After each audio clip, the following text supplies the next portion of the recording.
Welcome to our channel. Hi Sadak, Hi Amma. what are we reading today? We're reading this book about the Mitten Tree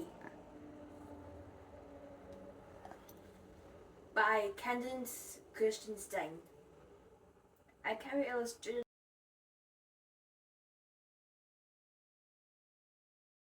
by Elaine Greenstein. At the end of a long lane in a tiny little house, old Sarah lived alone. Her children had grown up and moved away, but Sarah still remembered the mornings when she walked with them to the blue spruce tree when they waited for the school bus. Now each morning she opened her shutters and watched for new children to arrive.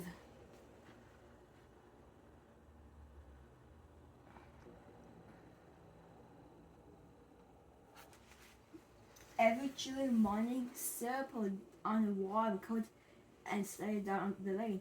As she walked past the children on her way to the mailbox, she wished they would smile or wave, but they never did. The children didn't even seem to notice her still. When she saw them, she couldn't help but smile.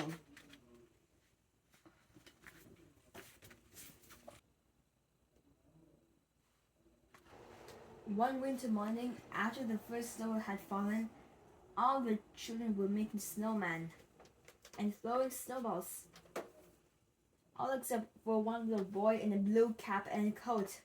Even his boots were a dark shade of blue. He stood away from the others with his hands sunk deep in his pockets. When the school bus arrived, he lingered behind and was last in line.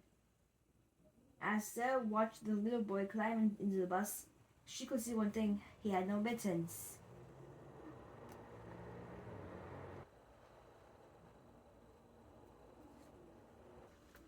All that day, Sarah couldn't stop worrying about the little boy with no mittens. Late in the afternoon, as the sky grew dark, Sarah dug through the basket of yarn scraps she had saved for many years. She found her needles and washes of blue wool. Then Sarah began to knit.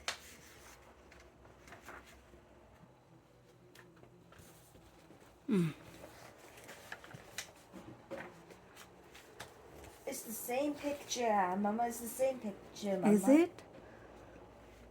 Sarah worked late into the night. When the sun began to rise, she hurried to the bus stop and hung the mittens on the old blue spruce tree. From behind the hedge, Sarah watched. The little boy was the first to arrive. He saw the mittens, he reached up and tried them on. They fit.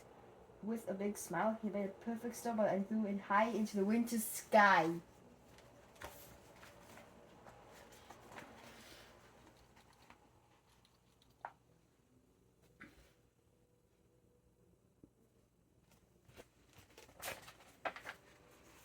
Soon, a little girl in a red coat arrived. Her mittens didn't match. Then I sewed it with red yarn. Every day now, Sarah went to the mailbox. She watched for children without mittens. Then she would hurry home and knit. Early in the morning, she would hang the mittens on the tree. The children loved the game each day. They would search under every branch and borrow for another pair of mittens. Once or twice, Sarah thought that the boy with the blue mittens had seen her, but he always looked away. Nights, Sarah knitted mittens in every color. Some had stripes, some had hearts, some even had little snowflakes all over them. Somehow, even though she had never spoken to the children, Sarah felt that they had become her new family.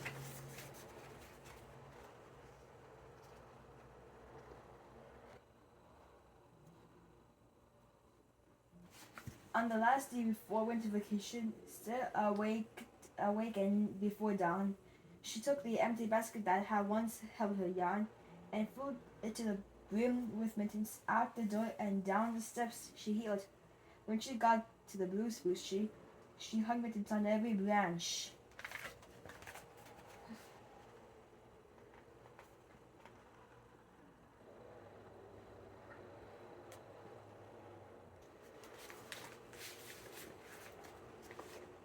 Was the first to arrive.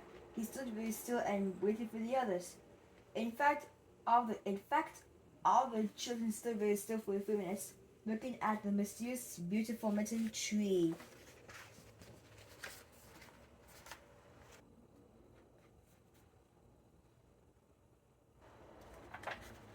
When they boarded the bus, each child knew now wore a pair of mittens.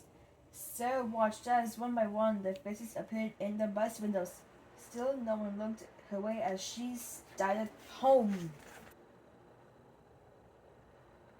Sarah's heart was full. It was as full as when the sound of her own children had filled her house. As Sarah neared her porch and climbed the steps, she saw something waiting for her. There in the corner with a basket woven with thick brown vines and decorated with a large white bow. In it were balls and balls of beautiful colored yarn.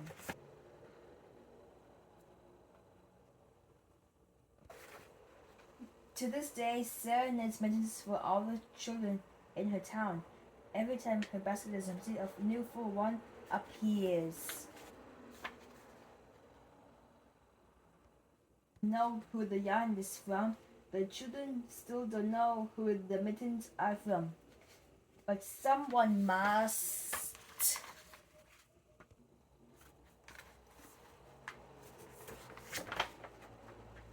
The end. Who is placing mittens on the blue spruce tree? This is Sadik. If you like my video, please comment, subscribe, like, and share. Thank you. Bye. Good night.